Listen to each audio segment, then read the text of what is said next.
Welcome back to the channel folks. This is your host Piyush back with new content. और आज इस video में हम बात करेंगे एक बहुत ही कॉमन प्रॉब्लम के बारे में, जो कि है हेयर लॉस। इस वीडियो में मैं आपके साथ शेयर करूंगा अपनी हेयर लॉस स्टोरी और आपको बताऊंगा how I went from looking like this to this, all using 4 natural products. Video के आखिरी में मैं आपके साथ ये सारे प्रोडक्ट शेयर करूंगा, तो अगर आप हेयर लॉस से सफर कर रहे हो तो आप भी ये नेचुरल प्रोडक्ट्स यूज कर सकते हो। कहना चाहूंगा कि वीडियो को स्किप करके मत देखना, आपको पता नहीं लगेगा कि कौन से टाइप के हेयर फॉल के लिए प्रोडक्ट्स काम करते हैं, तो वीडियो को पूरा आखिरी तक देखना। ये प्रोडक्ट्स जो मैं आपको बताऊंगा इस वीडियो में ज्यादा बेहतर तरीके से काम करते हैं आपके क्राउन एरिया के लिए, और कम काम करेंगे अगर आपके फ्रंट में बॉल्डनेस की प्रॉब्लम है तो। स्ट्रेट फॉरवर्डली बता रहा हूं आपको। इसके अलावा एक बहुत इंपॉर्टेंट चीज कहना चाहूंगा, देखो हेयर लॉस स्ट्रेसफुल होता है, बिल्कुल होता है, कुछ लोगों के लिए एम्बैरेसिंग भी हो सकता है, but at the end of the day ये एक बहुत हार्मलेस कंडीशन है। ऐसा नहीं है कि अगर आपके बाल नहीं है सर पे तो आपको सांस नहीं आएगा। कहने का मतलब ये है कि आपका कॉन्फिडेंस और बाकी दूसरी चीजें ज्यादा मैटर करती हैं, और जो लोग आपसे प्यार करते हैं वो करते रहेंगे रिगार्डलेस आपके सर पे बाल हैं या नहीं है। इसके अलावा एक इंपॉर्टेंट चीज है कि हर इंसान का हेयर फॉल होता है एज वी एज। किसी का ज्यादा होता है, किसी का कम होता है, तो ये जानना बहुत जरूरी है कि हर इंसान का हेयर लॉस होता है एज वी एज।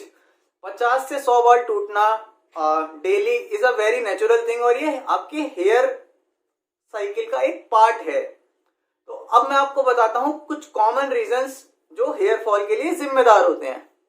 सबसे पहला और सबसे कॉमन कॉज है हेयर लॉस का पैटर्न बॉल्डनेस, जिसे genetic baldness, hereditary baldness, male pattern baldness, female pattern baldness या एंड्रोजेनेटिक एलोपेशिया भी कहा जाता है। मेल्स में almost 90% of the cases of hair fall are due to this condition. अब देखो, जेनेटिक्स एक बहुत बड़ा रोल प्ले करते हैं आपकी ओवरऑल डेवलपमेंट में। यही वो फैक्टर है जो आपकी डिटरमिन करता है हाइट कितनी होगी, आपकी मैक्सिमम मस्कुलर पोटेंशियल कितनी होगी, आपका बॉडी फैट डिस्ट्रीब्यूशन कैसा होगा, और आपके सर पर बाल कब तक रहेंगे, या इन अदर वर्ड्स आपकी बॉडी कितनी सेंसिटिव होगी एडल्टहुड में to the effects of dihydrotestosterone. अब ये डीएचटी या डाईहाइड्रोटेस्टोस्टेरोन क्या है? डीएचटी बनता है आपकी बॉडी में टेस्टोस्टेरोन से एक एंजाइम 5-अल्फा रिडक्टेज के थ्रू। आपकी बॉडी का 8 से 10% टेस्टोस्टेरोन इस ज्यादा पोटेंट एंड्रोजन में कन्वर्ट हो जाता है। माना जाता है कि बॉयज में प्यूबर्टी लाने में यही हार्मोन रिस्पॉन्सिबल होता है और उनकी सेकेंडरी सेक्सुअल कैरेक्टरिस्टिक्स को डेवलप करता है, like deepening of the voice, facial hair, body hair, development of the genitals and development of the prostate. Females में ये हार्मोन रिस्पॉन्सिबल होता है बॉडी हेयर ग्रोथ के लिए, पब्लिक हेयर ग्रोथ के लिए, etcetera.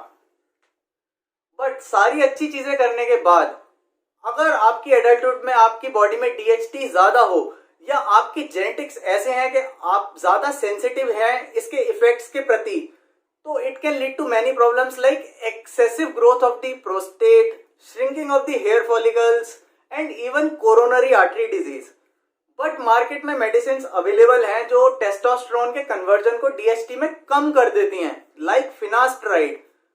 But is it so simple to block the conversion of testosterone into dihydrotestosterone? And the answer is no. It can have side effects. अब मैं आपको बता देता हूं वो दवाइयां जो FDA अप्रूव्ड हैं इस टाइप की बॉल्डनेस के लिए, ये जेनेटिक और हेरिडिटरी बॉल्डनेस के लिए। तो वो दवाइयां हैं आपकी माइनॉक्सिडिल और फिनास्ट्राइड। माइनॉक्सिडिल आपका एक टॉपिकल सॉल्यूशन है जो एग्जैक्टली किस तरीके से काम करता है, इसका एग्जैक्ट वर्किंग मैकेनिज्म अभी तक नहीं पता है, बट कहा जाता है कि एक वेसोडाइलेटर है और पोटेशियम चैनल ओपनर है, तो आपके स्कैल्प में ब्लड फ्लो को इंक्रीज कर देता है और आपके हेयर को रीग्रो करने में हेल्प करता है।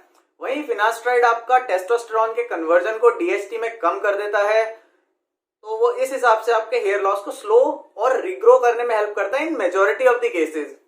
अब ये तो थी इन दवाइयों के बारे में अच्छी बातें। अब बात कर लेते हैं इनके नेगेटिव साइड इफेक्ट्स के बारे में। माइनॉक्सिडिल से स्टार्ट करते हैं। Minoxidil can cause rapid heart beat, dizziness, swelling in your arms and feet and a general feeling that you may pass out. वहीं फिनास्ट्राइड के साइड इफेक्ट्स हैं low sex drive, erectile dysfunction, unilateral gynaecomastia, आपका depression and an increased risk of suicidal feelings. अब trials में पाया गया है कि ये साइड इफेक्ट्स खाली 1 या 2% लोगों में होते हैं, बट सिग्निफिकेंटली हाई है ये नंबर इनके जो ये ट्रायल्स में दे रहे हैं उससे। और वैसे भी आपको एक बात बताऊं, अगर आपको इस टाइप की बॉल्डनेस है तो then you are delaying the inevitable even with these medicine, या जो मैं आपको बताऊंगा उसके साथ भी अल्टीमेटली और जेनेटिक्स विल विन। आप ये दवाइयां लगाते रहोगे या जो मैं बता रहा हूं वो लगाते रहोगे तो शायद आपके सर पे बाल बने रहें लंबे टाइम तक, बट जैसे ही आप बंद करोगे अल्टीमेटली जो आपके जेनेटिक्स हैं दे विल ओवरटेक इट। इस टाइप की बॉल्डनेस का पता कैसे लगता है? आपके बालों में ना आगे एक एम शेप क्रिएट होने लगती है, आपके टेम्पल से बाल जाने लगते हैं और एक एम सा बनने लगता है और क्राउन एरिया से आपका हेयर लॉस होने लगता है। Since these medicine can cause so many side effects, मैं जनरली लोगों को एडवाइस करता हूं कि आप इसे बिल्कुल लास्ट रिजॉर्ट ऑप्शन के तौर पे यूज करिएगा जब आपको लगे it is absolutely necessary for you. अब मैं आपको बताता हूं सेकंड सबसे कॉमन कॉज हेयर लॉस का, जो कि है पुअर न्यूट्रिशन। अब देखो, पहले केस में हम कुछ खास नहीं कर सकते थे जेनेटिक्स वाले, बट इस केस में हम सब कुछ कर सकते हैं। अब मैं आपके साथ शेयर करता हूं एक स्टडी जो मैं आपको डिटेल में बताऊंगा, बट उसका कंक्लूजन पहले पढ़ के बता देता हूं। इसका कंक्लूजन कहता है कि nutritional deficiencies can cause hair loss, और ये अराइज होती हैं जेनेटिक कंडीशंस की वजह से, कुछ दवाइयों की वजह से, या आपकी डाइट कैसी है उसकी वजह से। अब इस स्टडी में जो मेन न्यूट्रिशनल डेफिशिएंसीज चेक की जा रही हैं, जो मेंशन्ड है, वो है आपका iron, zinc, omega 3, selenium, vitamin D, protein, your B vitamins like vitamin B3, B7, B9, vitamin C and vitamin E. अब मैं आपको विद इन अ मिनट बताऊंगा आप ये सारी न्यूट्रिशनल डेफिशिएंसीज कैसे अवॉइड कर सकते हो, बट उससे पहले मैं आपके साथ शेयर करना चाहूंगा एक और स्टडी जो कि आपके इंडियन पार्टिसिपेंट्स पे की जा रही थी, जिसमें आपके different hair loss sufferers like जिन्हें मेल पैटर्न बॉल्डनेस थी, जिन्हें फीमेल पैटर्न बॉल्डनेस थी, या एक अलग टाइप का हेयर लॉस जिसे टेलोजन एफ्लूवियम कहते हैं, जो कि आपका स्ट्रेस रिलेटेड होता है, उसके पार्टिसिपेंट्स की न्यूट्रिशनल डेफिशिएंसीज चेक की गई इन सबके, and the results were really interesting.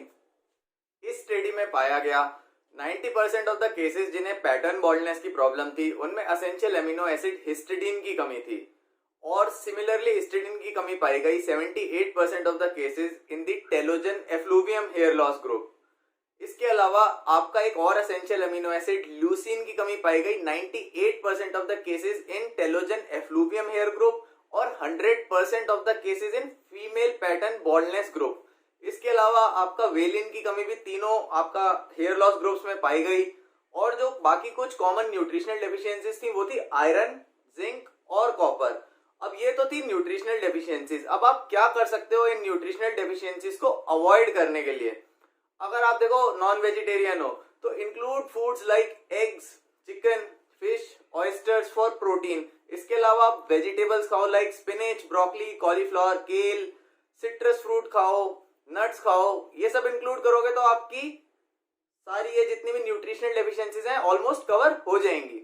अगर आप वेजिटेरियन हो तो include foods like dairy products, milk, cottage cheese, soybean, यहाँ से आप अपना प्रोटीन ले सकते हो। और बाकी जो मैंने सब्जियां बताई स्पिनच, केल, ब्रोकली, कॉलीफ्लावर और भी जितनी ग्रीन वेजिटेबल्स होती है उन्हें इंक्लूड करना, और उसी के साथ साथ नट्स, सिट्रस फ्रूट्स ये सब खाओगे तो आपकी न्यूट्रिशनल डेफिशिएंसीज कवर हो जाएंगी। इन केस अगर आप वीगन हो तो you can include foods like tofu, soybean, quinoa as your main protein sources, lentils. अगर आप इसके बाद अपनी सब्जियां जो मैंने मेंशन करी ऊपर, स्पिनच, केल, broccoli, cauliflower and many more other green vegetables, तो भी आपकी न्यूट्रिशनल डेफिशिएंसी सारी कवर हो जाएंगी। इन केस अगर आपको फिर भी लगता है कि आपकी न्यूट्रिशन उतनी सॉलिड नहीं है तो you can go for a multivitamin. Make sure करना जितने भी ऊपर विटामिन्स और मिनरल्स मैंने मेंशन किए थे उसका 50% आपको अपने मल्टीविटामिन में से मिल जाए डेली बेसिस पे। और vegan should specially consider a multivitamin अगर उनका हेयर लॉस हो रहा हो तो। अब बात कर लेते हैं तीसरे सबसे कॉमन कॉज के बारे में हेयर लॉस के, जो कि है स्ट्रेस, मेडिकेशन और एक्सेसिव स्टाइलिंग। स्टार्ट करते हैं स्ट्रेस के साथ। आपकी बॉडी को बिल्कुल भी अच्छा नहीं लगता कि आप किसी चीज के लिए ज्यादा स्ट्रेस्ड आउट हो।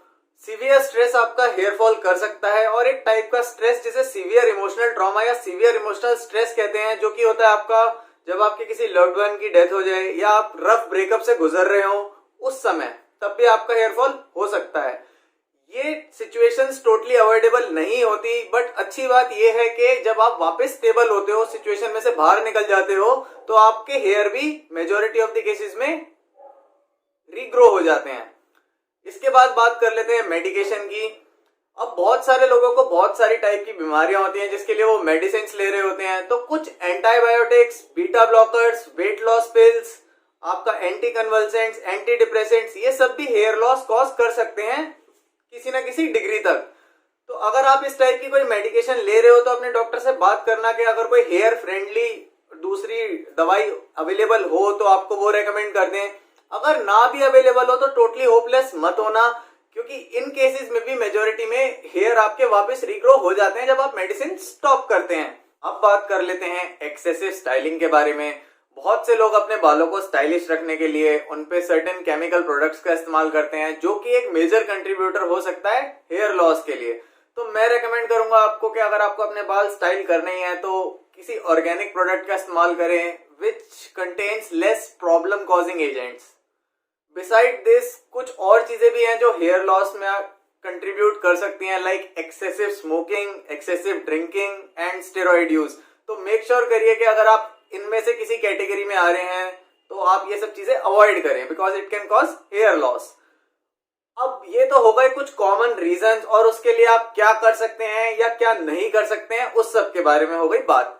अब मैं आपको बताता हूं कि कौन सी वो 4 चीजें थी जो मैंने यूज करी अपने हेयर को रीग्रो करने के लिए। पहला प्रोडक्ट जो मैंने यूज किया अपने हेयर को रीग्रो करने के लिए, और जो मैं रेकमेंड करूंगा हर किसी को जो हेयर लॉस फेस कर रहा हो, वो है पंपकिन सीड ऑयल।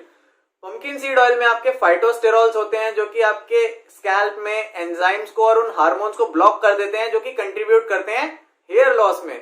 अब एक स्टडी में पाया गया कि जब पार्टिसिपेंट्स ने 6 महीने तक pumpkin seed oil orally consume किया तो they had 40% more hair growth than the placebo group. But मैं आपको पंपकिन सीड ऑयल रेकमेंड कर रहा हूं टॉपिकल फॉर्म में, क्योंकि मैंने एक माइस स्टडी भी पढ़ी थी जिसमें लिखा था कि it works well in topical form too, और मैंने टॉपिकली लगा के देखा तो I had pretty good results with it. दूसरा प्रोडक्ट है आपका peppermint oil. It is an absolutely favourite product of mine, but इसे आप थोड़ा कॉशन के साथ यूज करिएगा because it is very powerful. मैंने स्टार्ट किया ये यूज करना after reading a rat study, जिसमें रैट्स को 4 ग्रुप्स में डिवाइड किया गया। एक पे सेलिन वाटर लगाया गया, दूसरे पे जोजोबा ऑयल, तीसरे पे माइनॉक्सिडिल और चौथे पे पेपरमिंट ऑयल। और 4 हफ्ते के बाद पाया गया कि peppermint oil group rats had more growth even than the minoxidil group. अब आप इन दोनों हेयर ऑयल्स को यूज इस तरीके से करिए, 5-5, 6-6 बूंदे ले लीजिए दोनों की, and then massage on your head at night. बहुत से लोगों को हो सकता है प्रॉब्लम होती पंपकिन सीड ऑयल की फ्रेग्रेंस से, बट जब आप इसमें पेपरमिंट ऑयल मिला लोगे तो खाली आपकी फ्रेग्रेंस रह जाती है मेंथोल की। The third product that I would recommend to you is a good DHT controlling shampoo. इस तरीके के बहुत सारे प्रोडक्ट्स मार्केट में अवेलेबल हैं, तो आप कोई सा भी उनमें से चूज कर सकते हैं, बट मेक श्योर करिएगा कि उनमें सॉ पैल्मेटो और नेटल लीफ एक्सट्रैक्ट्स जैसे नेचुरल DHT ब्लॉकिंग चीजें हो, तभी वो बेटर काम करेगा। मैं पर्सनली यूज कर रहा हूँ वाओ स्किन साइंस का DHT कंट्रोलिंग शैम्पू, आप वो भी यूज कर सकते हैं, या कोई और पसंद आए तो वो भी यूज कर सकते हैं। फोर्थ प्रोडक्ट जो मैं आपको बताऊंगा वो है moringa. Moringa is a nutritional power house supplement. इसके बहुत से हेल्थ बेनिफिट हैं, जिसमें से एक है आपका protecting and nourishing skin and hair. माना जाता है मोरिंगा में 92 आपके न्यूट्रिएंट्स होते हैं और 46 एंटीऑक्सीडेंट्स पाए जाते हैं। ये और भी कई चीजों में आपके यूजफुल होता है, जैसे कि heart health, bone health, stomach problems, your blood pressure. तो आप मोरिंगा का बिल्कुल डेफिनेटली यूज कर सकते हैं। कोई भी सप्लीमेंट आपको जो मोरिंगा का प्रेफरेबल लगे आप वो ले सकते हैं, जो इजिली अवेलेबल हो। हिमालय की शिगरू, ऑर्गेनिक इंडिया का मोरिंगा लीफ पाउडर, आप इनमें से भी कोई यूज कर सकते हैं। बट एक चीज कहना चाहूंगा कि जिन लोगों का ब्लड प्रेशर लो रहता है वो मोरिंगा अवॉइड करें। अब जो भी मैंने इस वीडियो में आपको सप्लीमेंट्स बताए हैं 4, वो आपको कॉस्ट करेंगे around 1000 to 1100 rupees for a supply of 30 to 40 days. अब अगर आप देखोगे प्रोफेशनल हेयर लॉस ट्रीटमेंट्स कितने महंगे हो सकते हैं, उस हिसाब से ये काफी चीप हैं। तो This is all that I had for today. If you did like the video, give it a like and a share, and I'll see you soon.